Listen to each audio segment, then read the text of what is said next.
I'm joined by Steve Grier from Microsoft, who's the Education Manager in Scotland, and Steve is going to be giving us an update today on Microsoft and some of the technology advancements that have been happening there. Steve, I don't know if you could give us a little bit of background on what your role is within Microsoft. Certainly, Rob. I'm the Education Manager for Scotland, and I have a wider remit for the charity sector in the UK. The conference today is going to be focusing very much on the further education sector. I wonder if you could maybe let us know where you feel technology might be able to actually address the certain challenges that there are in the further education sector. Yeah, I certainly agree that there are some fairly unique challenges in further education. One of which being the fact that they support so many customers. So if you look at the private sector, if you were a private sector organisation who supported, in some cases in FE, up to 28,000, 32,000 users, you would be looking at an ICT team and an MIS team in the hundreds at least. And some further education establishments are asked to look after the modern, demanding, anarchic student ICT environment with perhaps less than 100.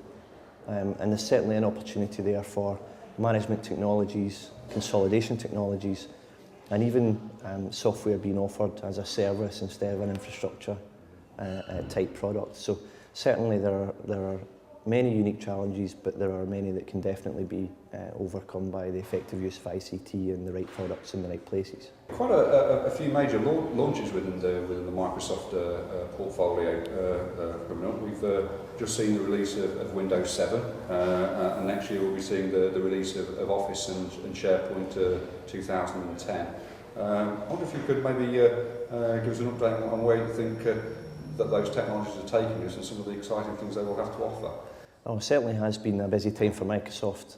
This year alone, between sort of 1st of July and the end of June, next calendar year, we will release in the region of 200 either updates, new products, service packs, feature packs, etc., to right across our entire product set. So for product launches, this is probably the busiest year that Microsoft's had in a long, long time.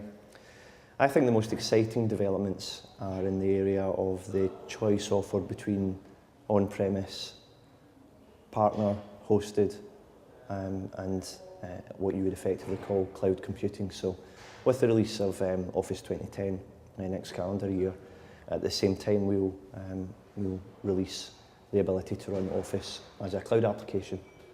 So you then have the choice to run basic web apps. So you have the brilliant functionality and features of Office, albeit slimmed down slightly, but you have the ability to run them in the web from anywhere, on any place, and still get a lovely experience, and at the same time have brilliant integration with on-premise Office and things like that.